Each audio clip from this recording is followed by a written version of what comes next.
let me, all righty.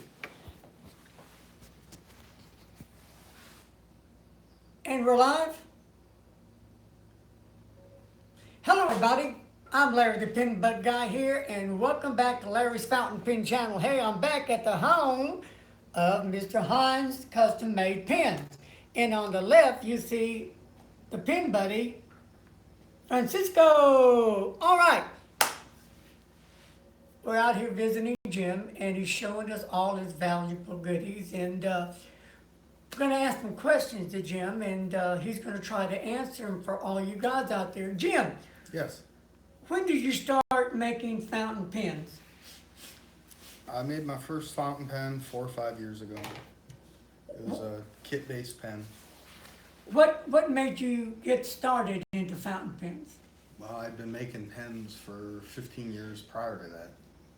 And you can see some of them here, ballpoints and roller balls and things like that. I always stayed away from fountain pens because I was afraid of them. Didn't know how they worked, didn't know anything about them. So I just didn't make them. And then I decided to make one and wrote with it and fell in love with it. Now, these are just a very few of some of Jim's ballpoint pens. Are they not bad boys?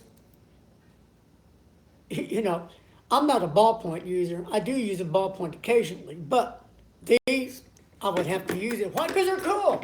Now look at this bad boy. Jim, would you like to talk about this one? Yeah, this is a recycled 50 caliber shell. Again, comes in kit form. Takes a Parker refill. So it's got a little Parker transmission here in the back. Just screws in, and it's press fit to hold the transmission in place. I believe they come from Barrett's test fire range. So Christmas time I sell hundreds of those. That is a beautiful. People love them for stocking stuffers. Yeah, beautiful pen, beautiful. And now here are some kit pens that will blow you away. It blew me away. So let's start with the real deal. Look at this gorgeous pen, and he's going to tell you all about this kit pen, correct? Yeah, this is it's called an Imperial Dragon. It's plated in 3L rhodium. It's got an 18 karat gold JOVO nib or JOVO nib. The body of it is polymer clay made by a woman named Toni Ransfield, who's one of the world's foremost polymer clay artists. It's a rather pricey, expensive pen. And how much would a pen like that cost? This one's kind of one of a kind because you can't get these blanks or the barrel. You can't get those. She doesn't give them away to anybody. This is actually a Christmas gift for me. But you're looking $400 or $500 or more for something like this. And just look at the detail on the work, on the finial. Look at that, beautiful. But look at all the detail on the clip, the band, all the way down the barrel to the end of the barrel. Nothing but beautiful detailed work. Screw on, cap. It's just a gorgeous fountain pen. Gorgeous. And it writes good too. That's the point. And here's another one. Look at this fine beauty. Tell them about this one. This one's called the Great Palace Vines. It's a full-size pen, also plated in 3L rhodium. It's got also an 18 karat gold nib. The barrel's made of Brazilian rosewood, which is becoming very, very rare. You can't import it anymore. Gibson and Fender are hogging, pretty much the U.S. supply of it. There's a few pen guys out there that still has small stock of Brazilian rosewood. But again, this is a beautiful writer, and it's got great detail on it. I think a lot of people give kit pens a bad name. Years and years ago, when I first started making pens, the fountain pen kits were, let's say, less than desirable, and I think that's where they got their bad name. They weren't using name brand nibs. They weren't using JOVO or Bach or anything else. They were using There's a Chinese factory, or at least this is the story as it goes. There's a Chinese factory that got a hold of the dyes, an old set of dyes from Yovo, and started kicking out nibs using these old beat up dyes. And they ended up with nothing but scratchy nibs, and you know, the feeds were terrible. So I believe that's where kit pens got a bad name. Today, your average fountain pen kit pen, this is no different than going and buying a Visconti or a Lamy or anything else. There's only basic parts to a fountain pen. You have a body, you have a section or a grip, as you like to call it. You got the nib and a cap. Okay? You go to Visconti, you go to Conklin, any of those guys. They do the same thing. They've got metal parts for sections and whatnot. They're plated. They're made out of brass and plated. The threading's all the same. They've got inserts for the body, just like this. And they will buy a commercial nib. Most of your manufacturers today. Visconti uses Bach nibs. Conklin uses Jovo nibs. Very few companies are making their own nibs. That's what most people don't realize. The bulk of the business goes to Bach. The bulk of the kit pen business and some of the custom makers goes to Jovo because they're easy to get. And somewhat less expensive than Bach, especially as you get up into the gold nibs. But this pen compares to any of those. Now, you have a few more pens over here. Tell us about these pens. These are fountain pens. These are customs, which is what Larry's really here for. He humored me a little bit with these. So these are all custom made, and they're a little different than the Beacon or the Blue Storm that Larry was showing you before. They have clips. Some of them have cap bands. This one is, I didn't get dimensions on it, but it's basically teal and antique silver. It's made out of an epoxy resin. It's got a Bach nib on it. Nice, comfortable length. It will post. It's come with the regular steel nib. Yep, regular steel nib. This one here is a rather large desk pen. This is on par with, it's a little bigger than a 149 in diameter. Nice pen. Has some nice weight. Not overly weight, but nice. This one does not post. Also has a steel nib, Bach steel nib. It's got a very large grip section for people who like it. The cap band on it, this is sterling silver, and a stainless steel clip. And how much would a pen like this sell for? This it'd be like $175. Now, $175 for this fountain pen. You're talking about the big boys now. Beautiful piece of art right here. $175 for this pen. If you beat it, let me know. Let me see. And check out this pen, the price for this other pen. This one, this little smaller one, this would be like $150. The cap band on it's not sterling silver, it's nickel, with the stainless steel clip. And then this one, actually, I knew Larry was coming today, and I was finishing up an order for one of his friends, and I decided to surprise him. I started this pen, I think about 3 this morning. Oops. This is ebonite. It's a blue and black swirl German ebonite pen. It's on the larger side. It's lengthwise, weight-wise, and diameter-wise. It's sort of like a Sailor King of Pens Mont Blanc 149. It's got a longer grip section with a little lip here, makes it a little comfortable. It does post. And it's got a vintage clip. And this pen would be $200. Ebonite's quite a bit more expensive, but very durable and very comfortable. Now, if you want to tell the viewers out there that like gold nibs, uh, would it be hard to get a gold nib to replace these? And how No, much would they as be? a matter of fact, oops. Let's see. Let me dip into my stash here. Not this one, this one.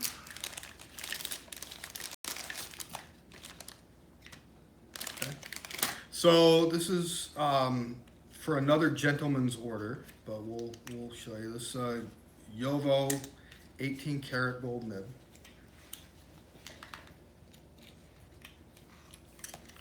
So if these two have Bach nibs, so the feed housing is not compatible. It's not a direct screw in. Now the feed, you can pull the nib out and insert it in. The Bach and Jovo housings will hold each other's nibs just fine. But this pen actually happens to be a Yovo.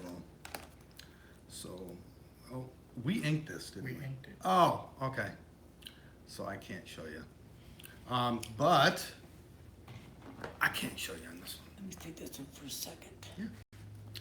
This is another pen. Larry asked me to set this aside for him. Some of you guys have seen this pen before. I made this when I took a trip to West Virginia recently. And let me just make sure it's not a Bach nib. Good. So if you want an 18 karat gold nib and it came with an original steel Yovo, it's easy. It just unthreads. Beautiful pen. This is a gorgeous pen. And then that just slides in and away we go. And it's just that easy. Now, is that one yours, Francisco? What's that? That pen there? This one? Oh, yeah. Let me show you. This is the pen that Francisco got from Jim, correct? Yeah, And look at this pen. it's a prototype I made a couple years back. Now, it kind of reminds me of the Conklin Brownstone. Beautiful pen. This is one gorgeous fountain pen. Too bad you're not here actually holding this pen. It doesn't have a clip. Jim can make them with or without clips. With the clip, they're a few bucks more extra. Jim also makes clips, and I'll have him show you a clip that he made. And they're not This one easy. needs a little polishing, but So it's not polished yet. So that's, some of Jim clips, and he also can already order them already made. But you're not gonna find any of these kind of pens for this kind of price. Not gonna happen, not in today's world. So, Jim is just one of the many, many unheard of silent custom pen makers. There's many more, but I was fortunate enough to run across Jim. And so here we are today. And well, I continue to buy the pens, yeah, but my pens are mainly gonna come from here. One, they're made just like the big guy pens are. The price is affordable. Can you beat that with a stick? No, you can't. And like I said, once you get your hands on a Hinze custom-made pens, then the rest is history. Because like you Lamy fans out there, when the new Lamy editions come out, you know how we're all ready and eager to go out there and get them and buy.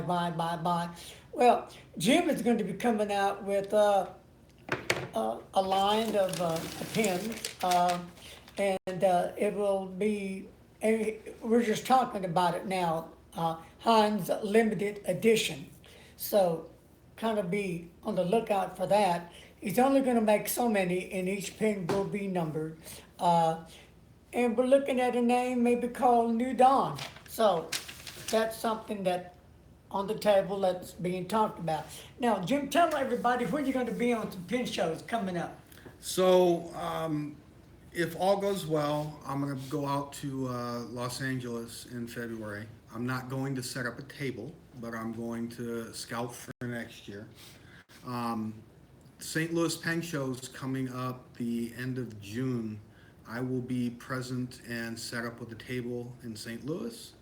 I'll also be at the Dallas Pen Show this year, and I'm looking at one or two others. And then Van Ness Pens is coming in 2 weeks, right? Right, right. So I'm gonna Next meet up next week. Is it next week? 21st. Next Sunday. Oh yeah, Oh, okay. already? Okay. Next Sunday. So yeah, I'll be at that meetup if anybody wants to come out and say hi and see. I'll have some pens with me too if you guys would like to try one and see what Larry's raving about. The proof's in the pudding, in the story. Talk about the Fort Worth Pen Club. If you guys out there listening, Francisco's the one that set it up with Van Ness Pen. That's Lisa, right? Lisa. I got it right. Hey, Lisa, peace, love. Sorry about that, Linda, but I don't know where I get that name, but that's cool. Lisa rocks. How's that? Okay. We had a question from a viewer. What is the smoothest nib and what brand have you used? The smoothest nib I've ever used actually happens to be the one that's on this pen here. It's a Yovo 18 karat broad. I liken it to writing with butter. And we just put an 18 karat medium in a pen a few minutes ago, and it was close. It wasn't quite as smooth, but it was close. Yovo and Bach are the two biggest nibs you'll find any custom maker using. They're readily accessible. Not too many of us can get our hands on Pilot or Sailor nibs. But what I found is Yovo nibs are more consistent, meaning you can buy 100 of them and they'll probably all write the same within reason. Bach seems a little more inconsistent, so out of 100 nibs, maybe, I don't know, 75 will write the same, and there'll be 25 that need work or need something else done to them or just behave differently. I don't know why that is. I actually have been in talks with Bach since before Christmas to see about getting more of their nibs in stock. I've traditionally used a lot of Yovo nibs. Two of the pens here have Bach nibs, so there's things I like about Bach nibs. I think they're a little wetter. I think their feed's a little more consistent. But the nibs, the tipping is I think where the issue is. Now, when you order a pen from Jim, he has a couple of different cases, and here's one of them. Really nice, sharp looking case here. It's black, and it has Hinze handcrafted pens with Jim's logo on the cover. Plastic hardcover That's aluminum. pen case. Aluminum. I'm sorry. Aluminum, not plastic. I'm not Aluminum. that cheap. Come on. Oh, aluminum, and it's really nice, and it's got the cushion on the bed inside where the pen sits in. And here This is is this the other other one. one. Tell them about this one. This is a wooden box. It's got a rosewood stain on it, also laser etched. It's not cushioned, but this can hold some of the, like if you really want a fat pen, this can hold some of the biggest pens out there. It's a little more restrictive in length though. If you're talking a 6 or 6.25 inch capped pen, it's gonna have to go in the aluminum box. Nice looking box, nice looking pen case, looks sharp on your desk, at home, at work, and of course, his name's engraved in there, and the handcrafted pens and logo. It's just a nice looking presentation. I like that sound on it. Now, Francisco is his helper, correct? Well, actually, friend, helper, Friend. one of my best customers. Probably started out as a customer and I just kind of didn't go away. I just kept coming back. And now I'm in his house. And this isn't the first time. No. He's been with us. I do a lot of teaching. In fact, I'll be in Georgia, Augusta, Georgia, May 18th, 19th. I think that's a Saturday, Sunday, for a large pen maker gathering.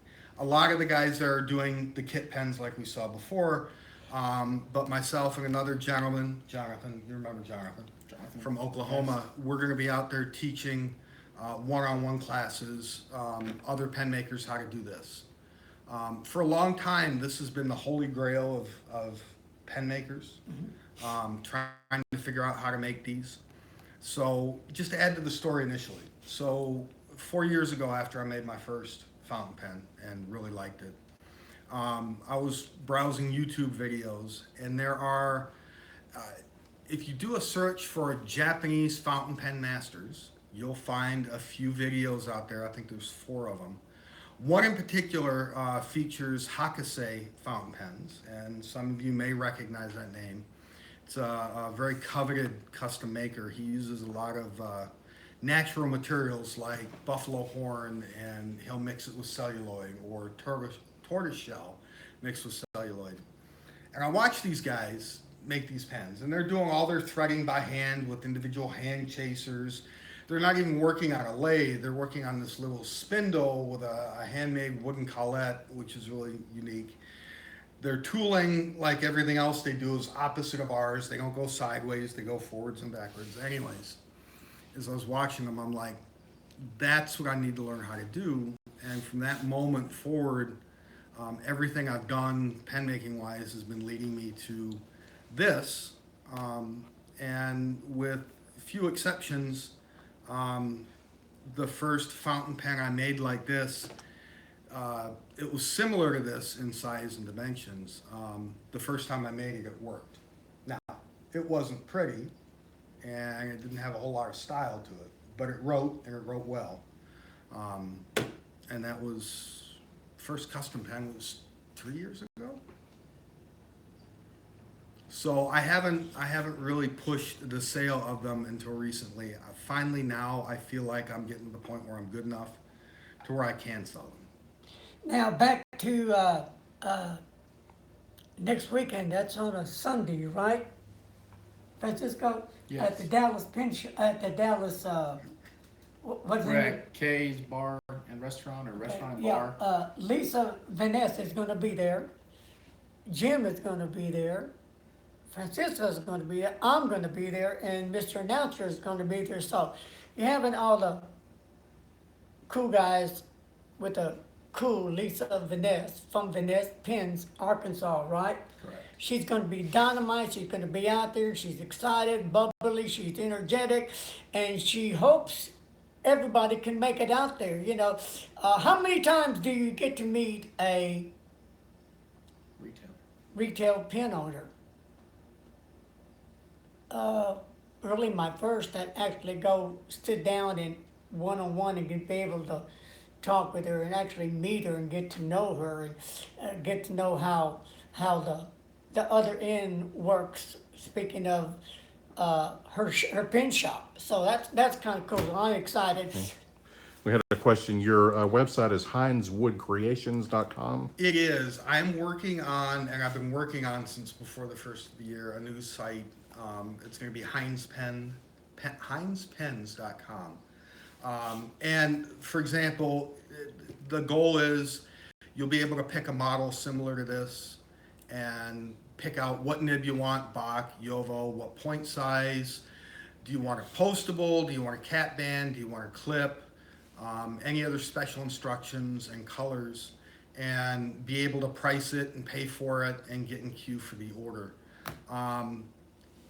Last time I told Larry it'd be done right after the first of the year.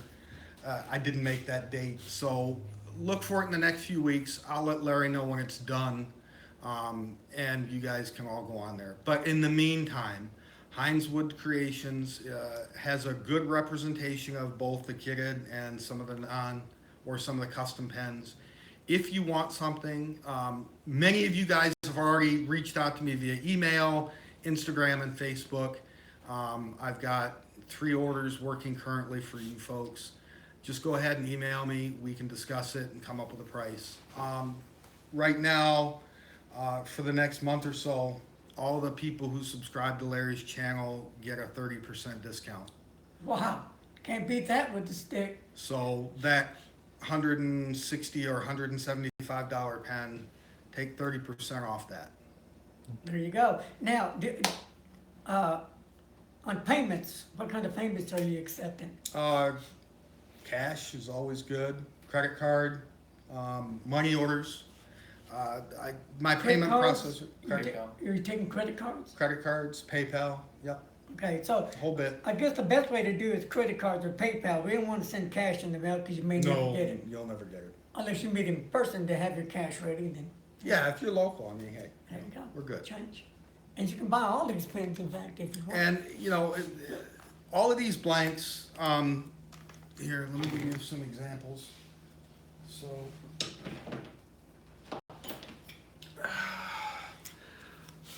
I pour a lot of my own blanks now. So these are things I've mixed up and done. This blank ends up being this pen. This one we haven't cut into yet. This is for one of our custom orders. This is going to be reminiscent of a tropical island. But if you want like orange and green or pink and fluorescent, whatever, let me know. We can mix it up and match colors. Or do you have that? The confetti pen. Yeah. So if you guys were watching the last time Larry came out and we videoed, I teased Larry with a pen that said if we get enough likes in the video, I'd give it to him for a giveaway. Let me find it. I'm not sure which one it is. Could be this one.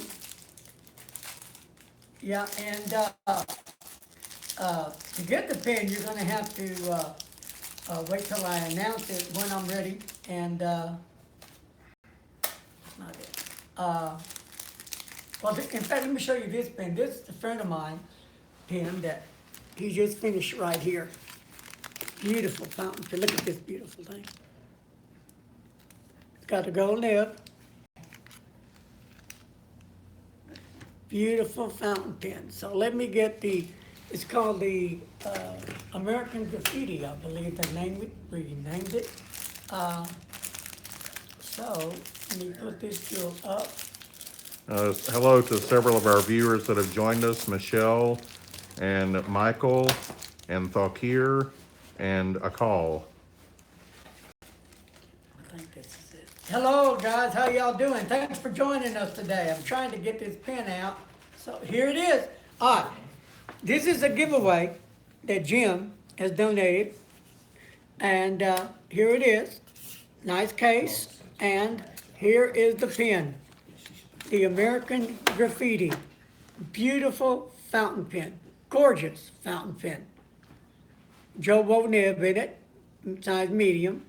And just stay tuned to Larry's Fountain Pens or Larry's Pen Pals, Facebook, YouTube, and the point of that pen was that is a commercial blank, meaning people like Edison can get that blank. Franklin Christoph can get that blank. It comes like this. So if you've seen a color out there that you want to get done, let me know or talk to me. We can probably work it out. In fact, I made Francisco's wife for Christmas. We made her a unicorn barf. It was basically in dimensions almost an Edison Nouveau Premiere, which is, when did they do that, 2016? Mm-hmm. So yeah, you can't get those anymore. So she really, really wanted one, and I surprised her with it. So She's been begging for it for about a year, and she got it. Jim came through, made her Christmas the best Christmas. beautiful pen. Beautiful pen. Beautiful. thank you. All right, thank you, Francisco. We'll see you soon, my friend. See you guys Sunday. So, here you have it. Back to Jim. Jim, where do you think your next step's going to be taking you to? What's your plans in this whole fountain pen business? What do you plan on doing next? So I'm moving most of my manufacturing to custom pens. I'm also a member, and I've spoken this before, the Pen Artisan Guild. We are promoting or trying to resurrect the traditional pen making your own clips, doing your own cat bands. Basically, the only thing we buy when we do a pen is a feed system and a nib. This is where I've been working for the last several years towards doing. So this is going to be the bulk of what I do going forward, which means pen shows, which means special editions, which means probably this year we're going to start with 3 or 4 models that you'll be able to order regularly and say, well, I want this color, and this nib, and I want it to post or not post. But it'll be a base model or a base shape. Of course, if you have an idea of your own, let me know. We can always model something specific. But moving in that direction, the one thing I don't want to do is start mass manufacturing. I don't want to bring in any CNC machines. All of my pens are made by me. They're all made using traditional methods. They're all hand polished. They're all hand tested by me. They're all hand tuned by me. So that's the benefit you get. Now, on your pens, it doesn't have your name on the pens. Can you explain why that? A lot of pens, you see their names on them. Yeah, again, in strictly sticking with the terms of making pens and traditional methods, sure, I could grab my laser engraver and go laser Hinze on all the pens, but that would be cheating. That's a CNC machine. And I have not done very much engraving yet. One of the things I'm hoping to do this year is take a hand engraving class. There's a gentleman that teaches one in Illinois, I believe. Tim Cullen had given me the name. He's been practicing. Once that happens, then yeah, we can do some sort of branding like that. But I don't want to start getting out a Dremel tool and start etching away and screwing up a perfectly good pen. Do you, We had a question. Do you work with Alumalite? I do work with Alumalite. Alumalite is, okay, so I work with 3 resins. I work with polyester resin, which the Beacon and the Blue Storm are both polyester resin. I work with epoxy, which are the 3 of the pens, or these 2 pens here. And then the 3rd resin I work with is Alumalite. Alumalite is durable. That's ebonite's vulcanized rubber. It's not a resin. So that's why I said they work with 3 resins.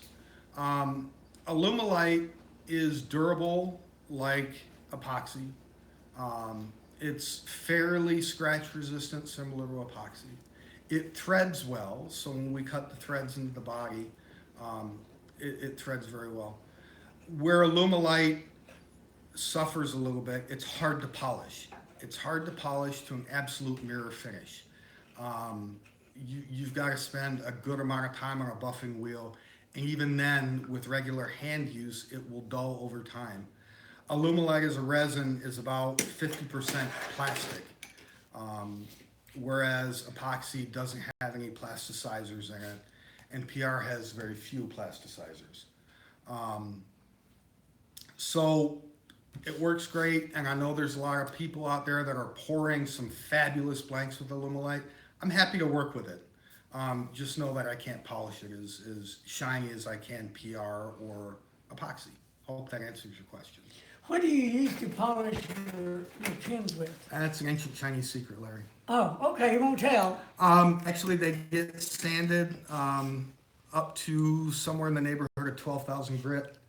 And then I have some specific polishing compounds that I use on them. And if I can still see scratches on that, you can turn the camera to the buffing wheel there. As a last resort, I will use a buffing wheel. I don't like using it. It tends to be very aggressive on a pen, so you can actually buff a flat into your barrel, which isn't very fun. But yeah. Do you have any major goals for down the road to expand, maybe have a certain location or what? Well, assuming everybody is enjoying the pens and they're as popular as you and I both believe they will be, I'm still never gonna lose that made by hand flavor. So rather than go out and buy a bunch of automated machines, I have been teaching people here and there how to do this. I would rather employ one or two makers, even on a consignment basis. Have them rough out or make the pen with me being final QA, as long as they've learned from me and know how I make a pen. But ultimately, I'd like to see, me selling 300 or 400 pens a year, and then next year doubling that, and then so on and so forth. I don't want to. I have a great amount of respect for Brian over at Edison Pens. I don't want to be Brian at Edison Pens, but I do want to be a proficient and popular and name recognized custom maker. Yeah, and I think as time goes by, you guys out there are gonna see this happening, because it's starting to happen now, as I speak. He's already sold, 3 or 4 pens to a lot of the viewers out there already. And a friend of mine had just bought a pen from him, so word of mouth is getting around, but once you actually own one of Hinze custom pens, then the rest is history, and then you can tell all your friends, hey, this guy really does make top-notch pens, and he does. I mean, the pen sells for itself. You don't need really anybody to sell it. You just need people to say, the man's here. This is his work. These are his creations. These are his ideas. He makes it with his own 2 hands, and he makes sure that the pen is right when it comes off the presses. Right? Well, anything else do we need to cover? So if somebody wants a pen, they can contact you by email or website, and how long would it take to make a pen? Depending on how many pens I'm working on at the moment, anywhere from, right now the waiting is about anywhere from 2 to 4 weeks. Now, do they pay for the pen? Because usually the pen has to be paid for before. Yes, I need, when you make a custom order, at the very minimum, I need 50% down, and then 50% before I'll ship it. Most of the people who've ordered recently have been paying the price, and off we go. Yeah. If you want special nibs or things like that, I'm not gonna order the special nibs until I receive payment. Some of the nibs, like an 18 karat gold nib, is around about $120 now once it's shipped. It comes from Spain, so. And they're Joe nibs, right? Yes. Well, I can get Bach too. Okay, now Bach and they I have gold can- nibs, Bach? They have 18 karat gold nibs, they have 23 karat palladium nibs, and they have semi-flex titanium nibs. Interesting. So I can use any of them in my pens as well. Cool. Okay, we had a question. A viewer has looked at your website and says that they only see one fountain pen. Do you have more listed on there in another category or something? No, probably not, but I have a whole series of pictures that will be uploaded soon. All my pens were out at a photographer last week, so I have new images. I'm horrible about keeping the website up to date. I'm looking to fix that, so. So I think once Jim gets that website up and running, you all guys are gonna see a mass majority of cool fountain pens and kit pens and ballpoint pens, all kinds of cool stuff. Hinze pens will only have custom pens. Okay. Hinze Wood Creations, I'm separating the two specifically for the guild, right? So the ballpoints, the roller balls, kit-based stuff will all stay on Hinze Wood Creations. Okay. So be looking for that, and hopefully Jim will get on that vigorously and get that done and get it up and running, and So the new site will be hinzepens.com? Yes, not Hinze Custom, just Hinze Pens. Hinze pens. Hinze Pens. Hinze Pens. All right. Well, there you have it. One last thing. What's the difference between a palladium and a gold nib? What's The metal. is that? Is there a big I'm difference? being a smartass. Okay. I'm being a dumbass. No, it's okay. Palladium is in the platinum group. I've not used one. Francisco, too bad he left. He's used a palladium nib. He's unimpressed with them. Over time, if you try and use pressure to separate the tines and get line variation, the bend tends to stay. His Visconti Homo sapiens got a palladium nib. Now, again, I haven't tried it to verify this. I'm just going based on what I've heard. So this year it's on my list of things to do is to get and play with palladium nibs, so I'm more familiar with them. Now, personally, I like palladium nibs. I have several that they work like a dream for me. I like them. How about a titanium nib? I love the titanium nibs. Oh, wow. So Bach advertises them as semi-flex. Now, if any of you out there have used Jovo or Bach 18 karat nib or even a 14 karat nib, you know how much pressure you can get and how much bend you can get to those tines. The titanium nibs up that game quite a bit. You can get some pretty tremendous line variation with the titanium nibs. Yeah, I Now, have they're them. not shiny, they're not Right. flashy. Right. They're a dull gray, Yeah. but they are a joy to write with. I have two titanium nibs, and I love them. They're great. And some of the viewers didn't really believe it. They don't. Some of them don't like titanium nibs, or they can't believe they write that well. I think they write that well. I love them. I use mine a lot. So Well, you know, the titanium nib is one of the reasons I contacted Bach before the holiday to talk to him about. Well, the other thing I don't like about Bach nibs, if you look at any of these pens that have a Bach nib on them, they all say Bach on them very prominently. Now, Karas Customs uses Bach nibs, titanium. Yeah. but they don't have Bach plastered on them because they order in sufficient quantity with the manufacturer that they slap the Karas logo on them. Now, my recent conversations with Bach, depending on the order, the number of nibs I order, I can get what they call neutral nibs, which is essentially the Jovo plain nib. Okay. There's just a little decoration on it, but there's no big logo on it. But the whole titanium nib is the reason I re-engaged Bach, because I was that impressed with the nib. Well, there you have it, folks. Well, I guess that's going to wrap up this session with Jim Hinze, and I hope Unless you there's enjoy. any more questions. Yeah. Is there any other questions before we hang up? If not, then we're going to get ready to say bye-bye until our next meet. And we'll be doing this again very soon.